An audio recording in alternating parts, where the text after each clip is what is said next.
वो 28 साल की बहुत ही बदसूरत और काली लड़की थी। दांत भी निकले थे, पर उसे अपने रंग और बदसूरती का जरा भी अफसोस नहीं था। हमेशा खुश रहती और एक नंबर की पेटू और पढ़ने लिखने में महाभोंदू भी थी। पेटू होने की वजह से शरीर भी बेडौल हो गया था।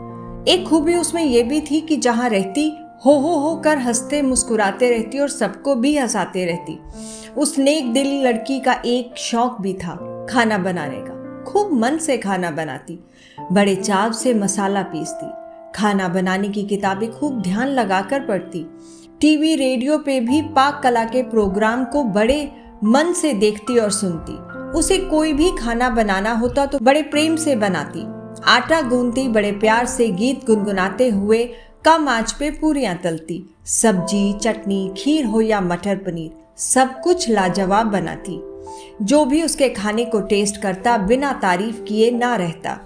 उसने पाक कला में अद्भुत और असाधारण प्रतिभा हासिल कर ली थी, पर वो मनहूस थी। उसके काले रंग और बदसूरत होने से कोई उसे प्यार ना करता था। पर माँ उसे बहुत प्यार करती। आज तक माँ ने उसे डांटा तक नहीं था और वो भी माँ से बहुत प्यार करती। हर बार की तरह आज सुबह भी उसकी शादी के लिए जो लोग आए थे उन सभी ने भी खाने की बहुत तारीफ की, लेकिन लड़की को देखकर नाक मुंह सिकोड़कर चले गए।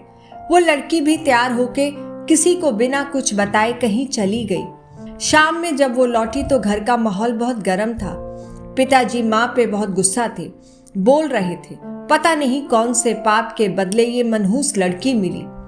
पिता से हमेशा ही ये सब सुनती थी, उससे कोई असर ना होता। वो बहुत खुश माँ को कुछ बताने गई और कहा, बड़ी भूख लगी है, कुछ खाने को दो पहले। उसके हाथों में एक सर्टिफिकेट और एक चेक भी था, पर माँ भी आज बहुत गुस्से में सब्जी काट रही थी।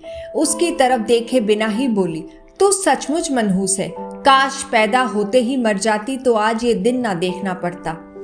50 रिश्ते आए, किसी ने तुझे पसंद ना किया। उस मनहूस लड़की को माँ से ऐसी आशा ना थी। उसका दिल बैठ गया और उसकी खुशी उड़ गई और उदास होकर माँ से बोली, मैं सचमुच मनहूस हूँ माँ, क्या मैं मर जाऊं? बोलते बोलते उसका गला रुक गया और चेहरा लाल हो गया। माँ ने भी गुस्से में कहा, जा मर जा, सबको चैन मिले। मनहूस लड़की ने अपने कमरे में जाकर दरवाजा बंद कर लिया। थोड़ी देर बाद जैसे ही माँ को अपनी गलती का एहसास हुआ, वो दौड़ती हुई उसके कमरे की तरफ चली गई। आवाज देने पर भी दरवाजा जब नहीं खुला तो माँ ने जोर का धक्का दिया। तेज धक्के से जैसे ही दरवाजा खुला, माँ ने देखा सामने दुपट्टे के सहारे जी बाहर निकले उस मनहूस काली लड़की की लाश झूल रही थी।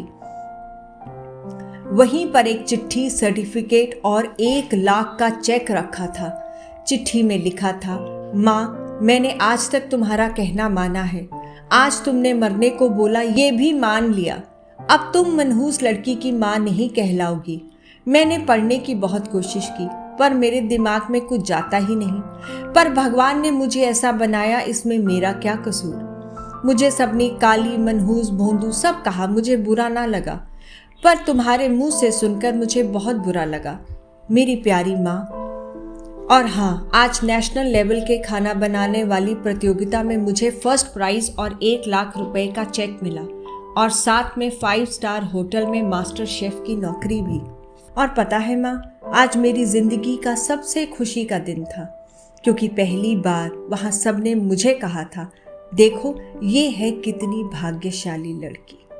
इस कहानी का सार है कि किसी को उसके रंग और रूप से नहीं आंकना चाहिए, उसकी प्रतिभा को देखकर उसका मान और सम्मान करना चाहिए। कहानी अच्छी लगी हो, लाइक करें, शेयर करें, सब्सक्राइब करें।